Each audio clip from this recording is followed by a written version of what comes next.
Lockdown के दौरान जिस तरीके से तमाम प्रदेशों में काम कर रहे प्रवासी मजदूरों को अब काम मिलना बंद हो गया है और वे किसी न किसी तरह, कोई पैदल चलकर, कोई निजी वाहनों से, कोई ट्रेनों से, कोई बसों से, किसी न किसी प्रकार से वे कहीं न कहीं मजबूर होकर जब फाका कसी करने के लिए वहां पर मजबूर रहे तो उनको आखिर अपने गंतव्य स्थानों पर लौटना पड़ा, जिसको देखते हुए आखिर सरकार को ट्रेन की व्यवस्था करनी पड़ी। और ऐसे में क्योंकि ये कोरोना ऐसी महामारी है जिसका कोई निश्चित समय नहीं है, कब तक ये चलेगा, कब तक इसका ऐसे ही लॉकडाउन का लोगों को चरणबद्ध होकर पालन करना पड़ेगा, इसका कोई समय सीमा नहीं है, जिसको लेकर प्रधानमंत्री नरेंद्र मोदी जी ने कल जिस तरीके से 20 लाख करोड़ के पैकेज की घोषणा की, उन्होंने उसको कई चरणों में बताया। उन्होंने ये भी कहा था कि वित्त मंत्री सीतारमण जी इसको लोगों के सामने पेश करेंगी। आज इसको लेकर पहला चरण सीतारमण जी ने जिस तरीके से अभी इलेक्ट्रॉनिक मीडिया पीसी के जरिए यहाँ पर पेश किया और उन्होंने ये सबसे बड़ी बात कही कि जो 6 लाख करोड़ का पैकेज उन्होंने यहाँ प्रदर्शित किया है, इसमें 3 लाख करोड़ को केवल एमएसएमई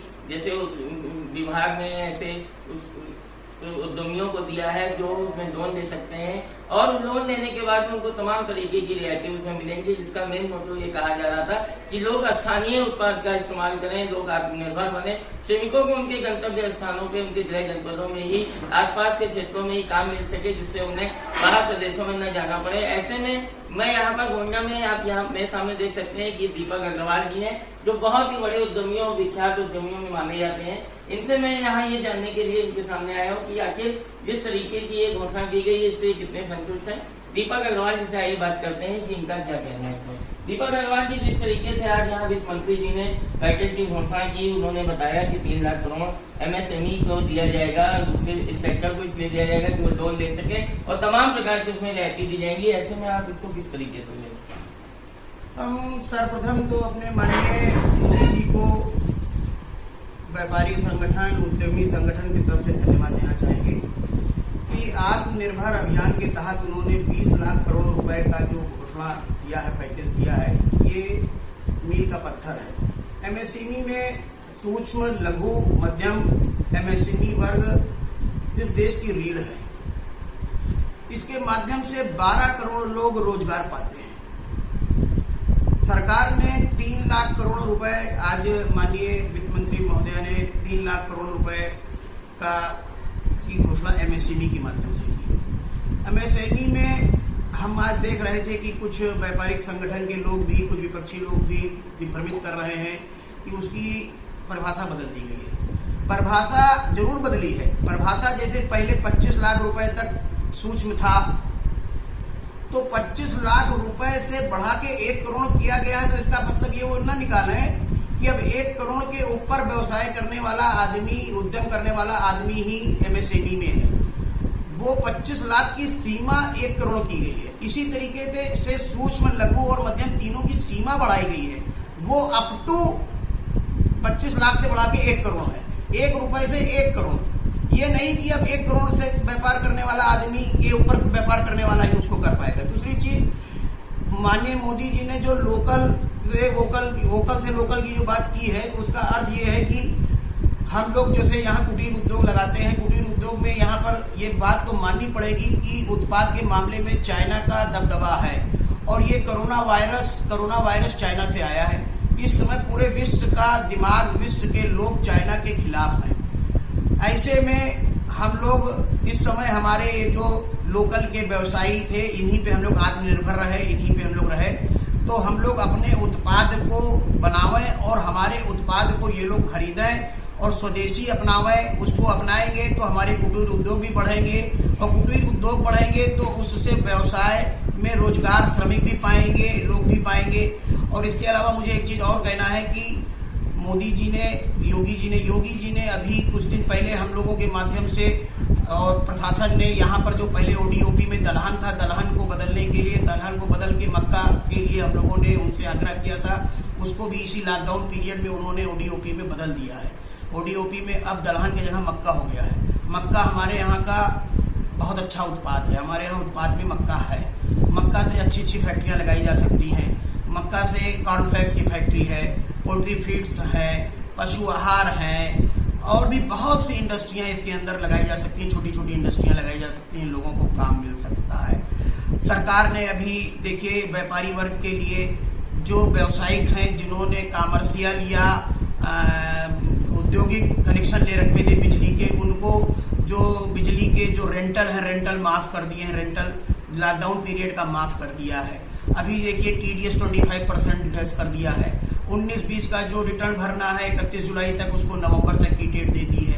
बहुत सा काम दिया है। MSME में जो 3 लाख करोड़ दिया है, 3 लाख करोड़ में इसमें 4 साल के लिए आपको लोन मिलेगा। पहले साल में आपको लोन में मूलधन भी नहीं देना है। बहुत सी सब्सिडी गवर्नमेंट पहले से भी देती चली आ रही है। 15% से लेकर 35% तक की सब्सिडी गवर्नमेंट देती है।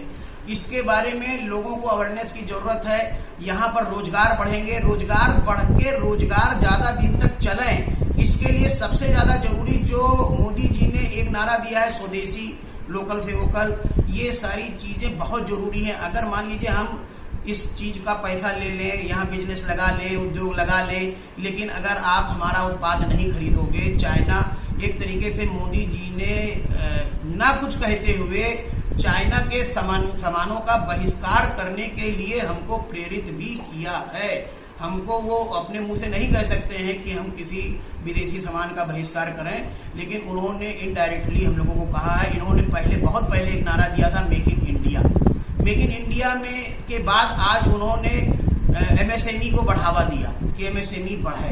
तो इससे जो हमारे श्रमिक बाहर चले जाते हैं, प्रदेश चले जाते हैं, आज बहुत सी इंडस्ट्रियां जो चाइना में अपना पैसा लगाए हुए हैं, बहुत से लोग अपना पैसा वहां निवेश किए हुए हैं, वहां से चाइना को छोड़ के आना चाहते हैं। हमारे माननीय मुख्यमंत्री जी उनसे लोगों से टाई अप कर रहे हैं। हमारे ये जो इंडस्ट्री डिपार्टमेंट वाले हैं उनसे टाई अप कर रहे हैं कि उनको वो यूपी में लाना चाहते हैं। यूपी में वो लोग आएंगे, व्यापार बढ़ेगा, तो ये श्रमिक अपने ही घरों पे रहेंगे, ये बाहर नहीं जाएंगे, अपने घर पे रहते हुए अपना ये काम पाएंगे, रोजगार पाएंगे, श्रम पाएंगे।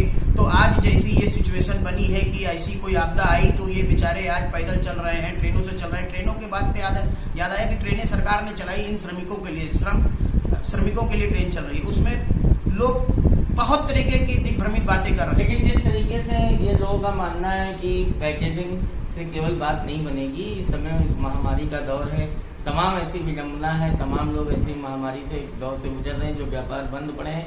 ऐसे में कई विपक्षी दलों का भी और लोगों का मानना है कि इनको डायरेक्ट किसी न किसी रूप में सहायता राशि श्रमिकों को दे देनी चाहिए। ऐसे पैकेज की उम्मीद की जा रही थी, इसको लेकर आप क्या कहना चाहिए?